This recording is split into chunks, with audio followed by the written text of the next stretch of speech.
চেনেললৈ সকলোকে স্বাগতম জনাইছোঁ। বন্ধুসকল, আমাক সকলোকে জীয়াই থাকিব লাগিব আৰু জীয়াই থাকিবলৈ হ'লে বৰ্তমান এই পৰিস্থিতিটো আমি ভালদৰে উপলব্ধি কৰিব পাৰিব লাগিব আৰু বুজিব লাগিব বা ভাবিব লাগিব। আজি আমি সকলোৱে টিভি খুলিলে বা মোবাইল বা নিউজ পেপাৰ হাতত ল'লেই আমি দেখা পাওঁ যে কিমান ভয়ংকৰ ৰূপে কৰোনা দিনে দিনে বাঢ়ি গৈ আছে, কিমান যে মৃত্যুৰ কিৰিলি আমি সদায় দেখি আছোঁ। তো বন্ধুসকল, এইবিলাক দেখি আমি নিজকে সাৱধানে ৰাখিব লাগিব। কৰোনা ভাইৰাছ এই বেমাৰটো কেতিয়াও খোজকাঢ়ি নিজে নিজে আমাৰ ওচৰলৈ নাহে। গতিকে কেইদিনমানৰ কাৰণে মানুহৰ পৰা আঁতৰত থাকক, সামাজিক দূৰত্ব বজাই চলক, নিজকে বচাওক। মানুহ অসহায়, বিজ্ঞান অসহায়, চৰকাৰো অসহায়। গতিকে বেলেগক দোষ দি একো লাভ নাই। নিজেই নিজৰ সাৱধান অৱলম্বন কৰিব লাগিব।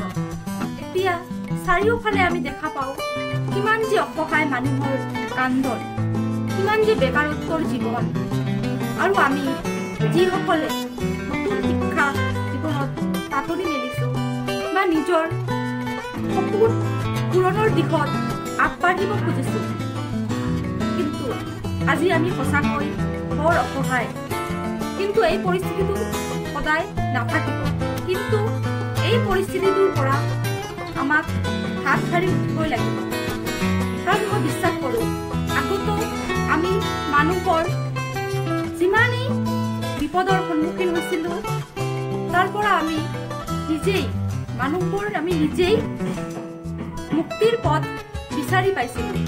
সেইবাবে এইবাৰো আমি নিজেই মুক্তিৰ পথ নিশ্চয় উলিয়াব পাৰিম। এতিয়া আমাক সকলোকে ধৈৰ্য ধৰিব লাগিব, পৰিস্থিতিৰ সন্মুখীন কৰিবই লাগিব, কাৰণ এতিয়া সকলোৱে অসহায়।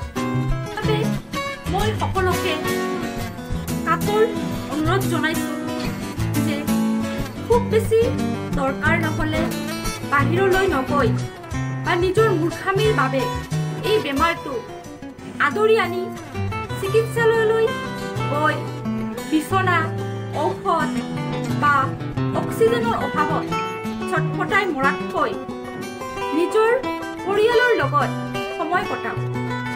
গল্পৰ কিতাপ পঢ়ক, টিভি চাওক বা সৰু ল'ৰা ছোৱালী আছে যদি সিহঁতৰ লগত ধেমালি কৰি সময় কটাওক।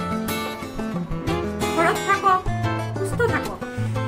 যেনেকৈ ৰাতিৰ শেষত দিন আহে, তেনেকৈ এদিন এই অন্ধকাৰ আঁতৰি পোহৰ নিশ্চয় আহিবই। বন্ধুসকল, বাহিৰলৈ গ'লে নিশ্চয় মাস্কখন ব্যৱহাৰ কৰক। মোৰ যদি এই ভিডিঅ'টো ভাল লাগি থাকে তেন্তে লাইক কৰিব, শ্বেয়াৰ কৰিব আৰু প্লিজ চেনেলটো ছাবস্ক্ৰাইব কৰিব। ক'ৰবাত গ'লেই চেনিটাইজাৰ ব্যৱহাৰ কৰক আৰু ঘৰত আহিয়েই হাতখন ভালদৰে হেণ্ড ৱাছ দি ধুই তাৰপিছতহে ঘৰত সোমাওক। ভিডিঅ'টো চোৱাৰ বাবে সকলোকে অশেষ ধন্যবাদ।